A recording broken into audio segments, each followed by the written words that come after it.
If you can draw these simple little shapes, you can totally make a sweet looking fantasy world map. And in this video, I'm going to show you just how easy it is. For the map I'm drawing, I'm going to be using a regular sheet of white printer paper, no lines on it, just white paper. And this regular old pen, this is a Pilot G2 size 7, so it's a little bit thicker than the typical ballpoint pen, but really, what I'm trying to say is the tools don't matter. You just need a sheet of paper and a pen. Okay, I'm just making this map up on the fly, so I'm gonna drop a handful of dice down on the paper and trace around them. You can get some pretty interesting continent shapes this way. I've seen people use coffee beans or like the little Magic the Gathering counters before. I think something a little bit smaller than these dice would be good, but there's no rules to this. Just have fun drawing jagged coastlines, you know? Okay, next up, I made this list of locations. Really, I just went to fantasynamegenerator.com and wrote down some different mountain names, forest names, towns and city names. Again, just having fun with it. Just some generic fantasy type names, stuff that maybe sparks the imagination a little bit. Now I've gone ahead and started adding the names of the oceans and the seas, just plopping them right in the middle of the big blank areas. I'm trying to keep all of the letters evenly spaced and around the same size, but I'm not stressing too hard about it. I'm just trying to keep my writing sort of neat. Next, I'm going to figure out where all the towns and cities are going and write all their names in.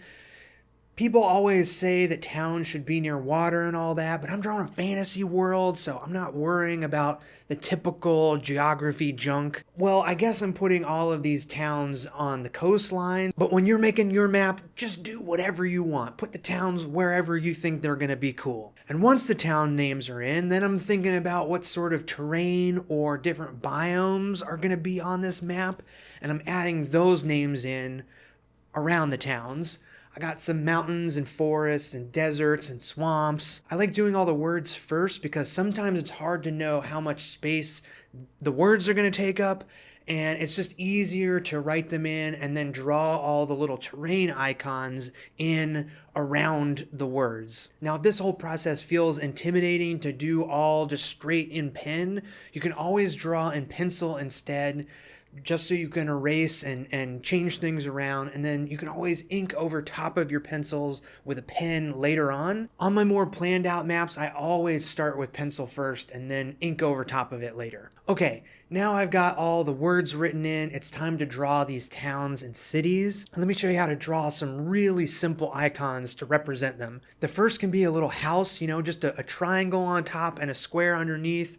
I'm going to add a little cutout arched doorway, and this will represent our fantasy town. Next is a fort, or maybe like a stronghold of some sort. It's just like a little tower, and it's just got a zigzag line on top, squared off at the bottom, and then a skinnier vertical rectangle underneath, and same arched doorway cut out on this as well. For a city, you can just draw two of these towers connected together with the doorway in the middle. You could probably do a variation where the towers were triangles instead of the zigzag on top if you wanted your city icon to look a little more friendly. And I think I'm also going to do like a little camp icon, or, like a sort of temporary smaller town. And this is just going to be a triangle with the arched doorway cut out, so it looks kind of like a tent. So now I'm adding all of these icons to the map. I'm kind of going next to, or I guess above or below, the town names. And I'm also filling in the icons solid black so they're nice and bold. I want the towns and cities to be the real focus of the map. And since everything else on this map is going to be the same line width, because we're just using this one pen, having these little blocks of solid filled in black will really attract the viewer's eye. The other thing is I'm doing my best to keep all these icons around the same size. I guess you could draw the city icons bigger than the towns, but I think keeping the icons similar will help the map look a little bit neater and a little bit more considered. You can also see that sometimes I'm going over the outline of the island with the icon. This is another reason that filling them in totally black works nicely. And I guess I should say if you make a mistake, the best thing to do is grab some whiteout to touch it up. Sometimes a gel pen will work well with really small touch-ups, but don't worry too much about it if your icons look a little wonky or get a little too filled in here or there. It's not a big deal. Okay, got all the towns and cities in. Now it's time to start filling in these different terrain biomes. I usually start with the mountain ranges. These are just upside down V's. Couldn't be any easier. I like to sort of overlap them or sort of connect the bottom point of one mountain to the edge of another to make a mountain range kind of look. And honestly, I gotta hold myself back from filling up this entire map with mountains because it's just so fun to get in there and draw these simple little shapes. And, you know, with just a few upside down V's, these simple little drawings represent these big, huge mountains. For rivers, I like to do little winding lines going from the mountains towards the coastline. If I had planned out this map more, maybe I would have considered the rivers a little bit more and made them a more prominent feature. Maybe do like a double lined river or something like that. But for now, this is looking good. I'll make it cooler in the next one. I guess I also need to add some roads connecting these towns and cities. I'm just doing a dashed line. You know, rivers are a solid line, roads are a dashed line. Really, really simple. Again, this is another thing I probably should have considered at the beginning of the map, but it's working just fine, at least on this central island. Next up are the forests. For these, I'm just drawing little bubbly kind of cloud shapes. You could probably add little lines for tree trunks or extra little like semicircle bubble kind of tree texture on the inside. But I'm keeping this map really, really simple and just doing this bubble outline. I am trying to sort of make the shape of the forest interesting and not just like a blob, but have little bits coming off, if that makes sense. I'm thinking this ash bog is actually a desert, and for deserts, I like to just do little clusters of dots. This is where the regular old ballpoint pen might give you some trouble, so test out making dots on a separate sheet of paper first and see how much you have to move your pen around to keep getting a nice little dot shape. Swamps are just little clumps of tall grass, so just a few dashed lines. I like to keep them flat on the bottom, or like I imagine a flat line on the bottom that my dashes are running into, and then an arc on the top. So they like kind of start from an arc and go down to a flat line. Hopefully you can see how I'm drawing these on the map and replicate them yourself. It's super easy. The Grave Wilds area sounded really cool in my head, so I'm just drawing these little arches to represent gravestones. And, you know, it seems like a fun, undead-themed place to explore, this big, mysterious wasteland that's just gravestones as far as the eye can see.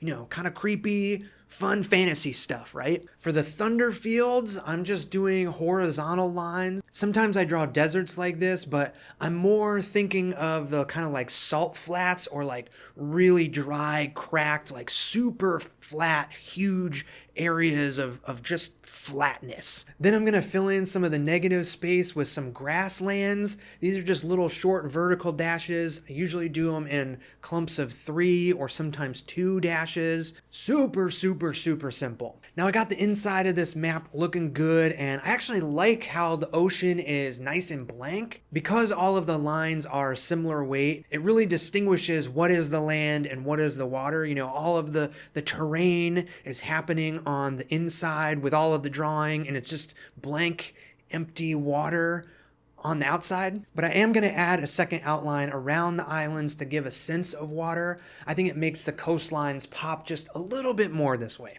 Okay, well, of course, I couldn't help myself, and I just had to add some waves in. The sea and ocean names were looking a little too bland, so I thought that maybe adding some waves around them would help. I think adding this stuff makes the map pop off the page a little less. So if I ever use this map for something in the future, I'll probably rework the waves a little bit. So when all is said and done, this map took me about 30 minutes, just over 30 minutes to draw, and my hope is that you've seen just how totally easy it is to draw a fantasy map like this, and I hope that you give it a shot yourself. I think this map would be totally awesome to throw down on the D&D table, or to have it printed on the inside cover of a fantasy novel. You know, world maps don't have to be filled with crazy, complicated icons to look cool. If you'd like more help drawing fantasy maps, check out the other videos on my channel. I also have a bunch of guidebooks for drawing maps and heroes and monsters, all kinds of stuff in my online shop, or you can get the digital versions by signing up for my Patreon. All the links are down in the description. Thank you so much for watching, and I'll see you in the next one. See ya!